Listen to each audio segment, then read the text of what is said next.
नमस्कार मित्रांनो, आजच्या व्हिडिओमध्ये तुम्हा सर्वांचे मनपूर्वक स्वागत। तर मित्रांनो, आज आपण आयुष्यमान भारत कार्ड याबद्दल काही माहिती पाहणार आहोत। तर मित्रांनो, आयुष्यमान भारत कार्डचे फायदे काय आहेत, पात्रता काय आहेत, कोणती कागदपत्रे लागणार आहेत याची सविस्तर माहिती आपण या व्हिडिओमार्फत पाहणार आहोत। तर व्हिडिओ शेवटपर्यंत नक्की बघा आणि हां, जर चॅनलवरती नवीन असाल तर चॅनलला सबस्क्राइब करायला विसरू नका। तर चला मग व्हिडिओला सुरुवात करूया। तर मित्रांनो, आयुष्यमान कार्ड, ज्याला आयुष्यमान भारत कार्ड असे देखील म्हणतात, हे 2018 मध्ये सुरू करण्यात आले। आरोग्य आणि कुटुंब कल्याण मंत्रालय आणि भारत सरकारने आयुष्यमान कार्ड अंतर्गत प्रधानमंत्री आरोग्य योजना सुरू केली। लोकांनी सरकारी आणि खाजगी रुग्णालयात मोफत उपचार मिळावेत यासाठी ही योजना आहे। आधीच 50 कोटी भारतीयांकडे आयुष्यमान कार्ड आहेत आणि हे मोफत उपचारासाठी वापरतात। ही एक विमा आधारित आरोग्य सेवा योजना आहे जी सरकारद्वारे एका वर्षात प्रति कुटुंब 5 लाख रुपयापर्यंतच्या आरोग्य सेवांसाठी कॅशलेस प्रवेश प्रदान करते। सरकारी रुग्णालय, सार्वजनिक किंवा खाजगी, देशात कुठेही ते स्वीकारले जाते। आयुष्यमान कार्डसह PMJAY योजनेअंतर्गत तुम्ही रुग्णालयात जाऊ शकता आणि कॅशलेस उपचारांचा आनंद घेऊ शकता। तुमच्याकडे आयुष्यमान कार्ड नसेल तर तुम्ही ते आत्ताच घ्या। तर मित्रांनो, सर्वप्रथम आपण आयुष्यमान कार्डची वैशिष्ट्य काय आहेत ते पाहणार आहोत। तर पहिला आहे आरोग्य कव्हर।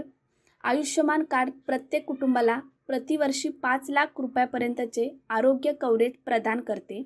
यामध्ये हॉस्पिटलायझेशन, शस्त्रक्रिया, निदान तसेच उपचार यासारखे वैद्यकीय खर्चाची विस्तृत श्रेणी समाविष्ट आहे। दुसरा आहे कॅशलेस उपचार। ज्याच्याकडे आयुष्यमान कार्ड आहे तो भारतभरातील कोणत्याही सरकारी विशिष्ट रुग्णालयात कॅशलेस उपचारांसाठी पात्र आहे। तुम्हाला हॉस्पिटलमध्ये कोणतेही पेमेंट सबमिट करण्याची आवश्यकता नाही। हे कोणत्याही आरोग्य सेवांमध्ये अखंड प्रवेश देते। फक्त लक्षात ठेवा, ते सर्व रुग्णालयासाठी पात्र नाही। तुमच्या क्षेत्रातील सरकार निर्दिष्ट रुग्णालयात प्रथम तपासा। तिसरा आहे कौटुंबिक कव्हरेज। आयुष्यमान कार्ड हे फॅमिली कार्ड आहे। ही योजना सामाजिक, आर्थिक, जात जनगणना डेटाबेसनुसार कुटुंबातील सर्व सदस्यांना समाविष्ट करते। चौथा आहे पोर्टेबिलिटी।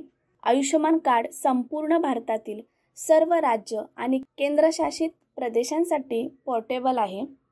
तुम्ही एका ठिकाणाहून दुसऱ्या ठिकाणी प्रवास करत असाल तर तुम्ही तुमचा मोफत उपचार सुरू ठेवू शकता। पाचवा आहे वयोमर्यादा नाही। वयाचे कोणतेही बंधन नाही। आयुष्यमान कार्ड अंतर्गत लहान मुलांपासून वृद्धापर्यंत सर्वांना मोफत उपचार मिळणार आहे। हे झाली त्याची वैशिष्ट्ये। आता आपण या योजनेसाठी कोण पात्र असणार आहे ते पाहणार आहोत।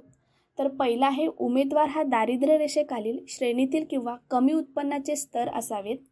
दुसरा आहे उमेदवाराचे वार्षिक उत्पन्न 2.4 लाख रुपयांपेक्षा कमी असावे।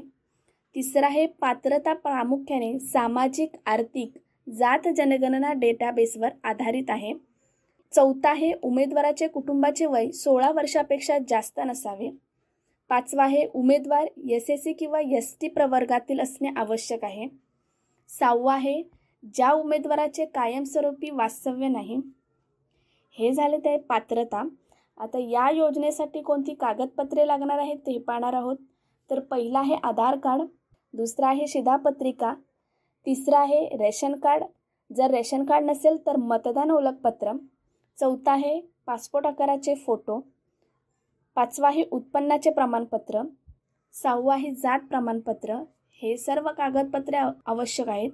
तर मित्रांनो, जर कोणी आयुष्यमान कार्ड काढला नसेल तर लवकरात लवकर आयुष्यमान कार्ड काढा, जेणेकरून या योजनेचा तुम्हाला लाभ होईल। तर मित्रांनो, जर व्हिडिओ आवडला असेल तर व्हिडिओला लाईक करा, शेअर करा, सबस्क्राईब करा। धन्यवाद।